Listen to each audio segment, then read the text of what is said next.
8 easy ways you can stop robocalls. There are more ways than ever to silence unwanted calls. If your phone is ringing off the hook with infuriating robocalls, you are not alone.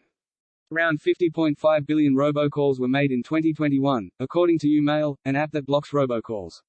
While stopping robocalls might seem hopeless, there are more ways than ever to fight back, thanks to stronger federal laws and improved technology. Following are some tips for reducing those pesky calls. 1. Check with your phone carrier. A federal law with a long name, the Pallone-Thune Telephone Robocall Abuse Criminal Enforcement and Deterrence Traced Act of 2019, requires phone companies to adopt authentication technology that enables them to determine whether incoming calls are legitimate before calls reach their customers' phones. The final deadline for that requirement was not until June 2021.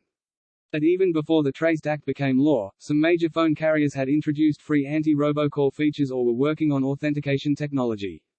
So, contact your phone company or check its website to see what features, apps or other technology it offers to customers seeking to cut down on unwanted calls. 2. Check your smartphone features. In addition to your phone company, your smartphone operating system might offer an anti-spam feature.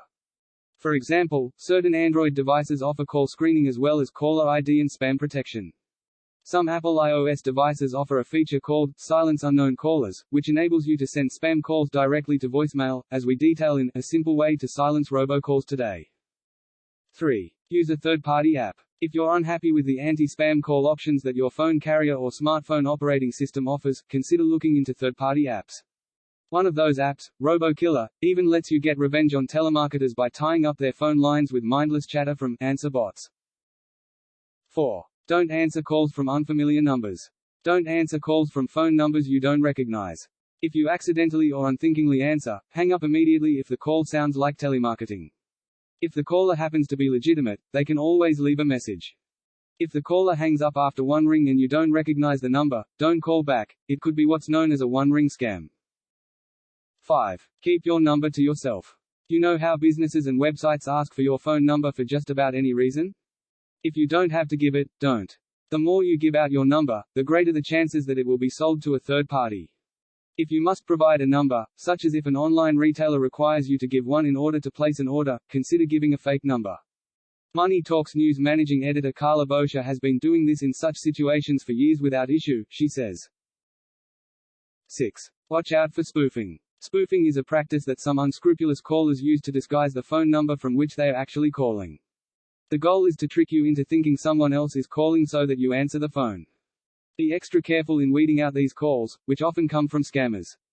Common variations on spoofing scams include someone impersonating the IRS, a debt collector, and a computer tech support representative.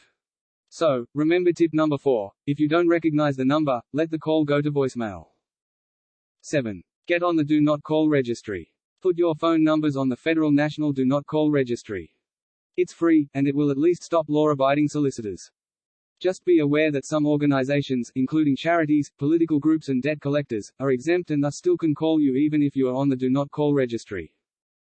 8. File a complaint. If you've been on the Do Not Call Registry for a month or longer and are still getting calls, report it to the Federal Trade Commission. This may seem like a waste of time, but it doesn't take long and it helps everyone in the fight against robocalls.